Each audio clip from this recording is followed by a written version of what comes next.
In our lesson for November the 23rd, we're going to pursue this idea of a contrast between the old and the new that we've been looking at several of our lessons. So turn to chapter 12, and we're going to be looking at verses all the way through this chapter. Let me set the background by referring to something in the Old Testament.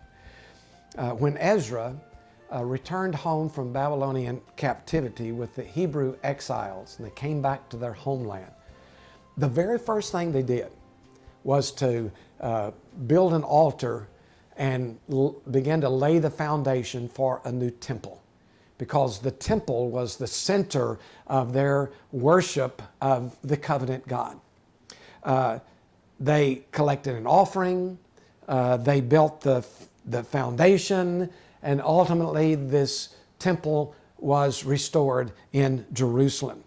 And as they laid the foundation, the people came together for a time of celebration, celebrating that they were now restoring their temple. And yet, the celebration was not unanimous. There was a tinge of unhappiness as they came together to celebrate the laying of the foundation for the new temple. And the reason for that, according to Ezra 3:12, is this: "But many of the older priests and Levites and family heads who had seen the former temple wept aloud when they saw the foundation of the temple being laid." In other words, they remembered what the old temple was like. And they saw this foundation of a temple that would be so much smaller and so much less significant. And they couldn't help but being sorrowful that the present experience was not going to be in any way comparable to the past experience. Now, what happens in our text for today is the exact opposite of that. This new thing that the writer of Hebrews is talking about is not something that's lesser than what they experienced in the past. It's going to be something that is so much greater than what they experienced in the past, that there will be no sorrow, no discouragement, but only joy and gratefulness and thanksgiving. So that's the picture. The writer of Hebrews is saying that what God has done through Jesus Christ in this new covenant is going to be far greater than anything that we have ever experienced before. So that's the picture. So how's he going to describe this? The writer of Hebrews uses a number of different metaphors.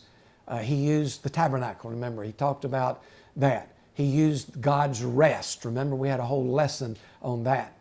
Here, he chooses to use the idea of a mountain.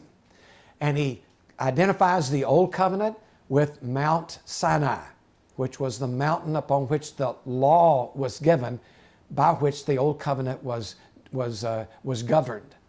And he uses a new mount, Mount Zion, to represent this new covenant that is coming through Jesus Christ. So our lesson is about the comparison of these two mountains. He talks first about the mountain on which the old covenant was given, and we see that in chapter 12, verses 18 through 21. He says in verse 18, "You have not come to a mountain that can be touched and that is burning with fire, to darkness, gloom, and storm, to a trumpet blast, or to such a voice speaking words." So what is he talking about? He's saying that right now, in this new covenant, you're not coming to that kind